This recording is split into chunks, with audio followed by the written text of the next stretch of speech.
The idea? It's simple. Make a driver-focused, fun-to-drive, premium sedan a touch more passenger-centric. The execution? Well, in this case, BMW's done a touch more than that. Okay, a lot more.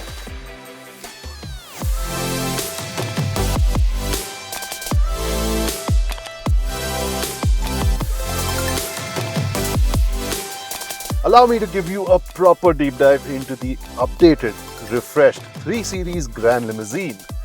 Now, I'm not the biggest fan of the two-word suffix over there, but aside from that, I'm all in for the car. So what is it exactly? Well, the underpinnings are that of a 3 Series, but the only difference is that it's been ever so carefully stretched to give the rear passengers some extra room. Now, there's usually an issue when something like this happens, especially for a car that's been famed to just slap a big grin on your face. When you decide to stretch it, according to physics at least, you risk losing the handling and the ride. Essentially, it could lose its essence.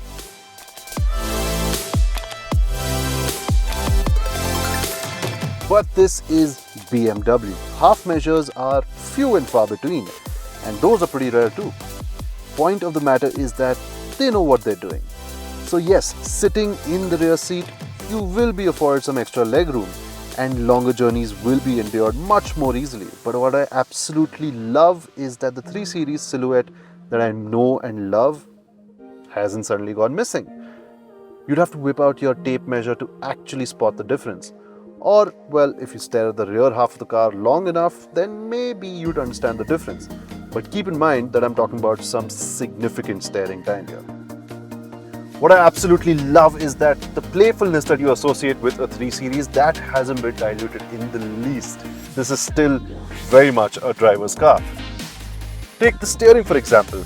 Now, it is so direct and it just weighs up so fluidly once the speeds rise that you're never really of the opinion or aware of the fact that you're hauling a significant amount of millimeters more at the back. As for the engine, it is still a twin-turbocharged 2-liter diesel that makes 190 horsepower and 400 Nm. So there is enough grunt. Now, the point to note here is that, yes, there is enough grunt, but it stops short of actually feeling properly quick. It'll get you where you want to go with enough pace, but that's about it. As for the 8-speed automatic gearbox, there is just so much its rivals have to do to just catch up to this. It's fast, it never skips a beat, and especially when you use the paddle shifters behind the wheel, you'll just always get the cog that you want when you want it. This all brings me neatly to the crux of this car. This is, like I said, the updated version of the 3 Series GL, which means the headlights are new, as are the taillights, as are the bumpers and the alloys, and they all look fantastic. But they don't hold a patch to what BMW's got going on inside. The Reworked Dashboard with the curved twin screen setup is a work of art really. It lifts the ambience to a whole new level. The infotainment screen gets the new Idrive 8 user interface, which is absolutely buttery smooth to use and live with.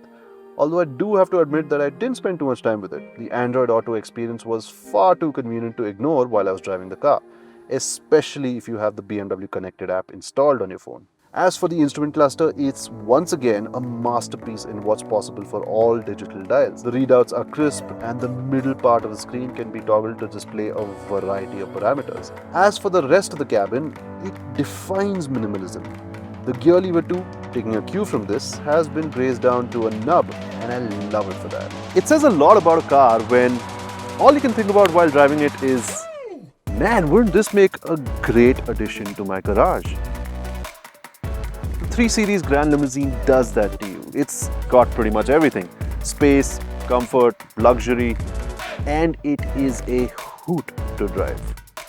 Just be sure to get yours in this shade of electric blue because this will be a sight for sore eyes on our roads. Anyway, thank you for watching. This is Forbes India Momentum. I'm Ronak, and what's that policy again on blue cars? Never return them, right?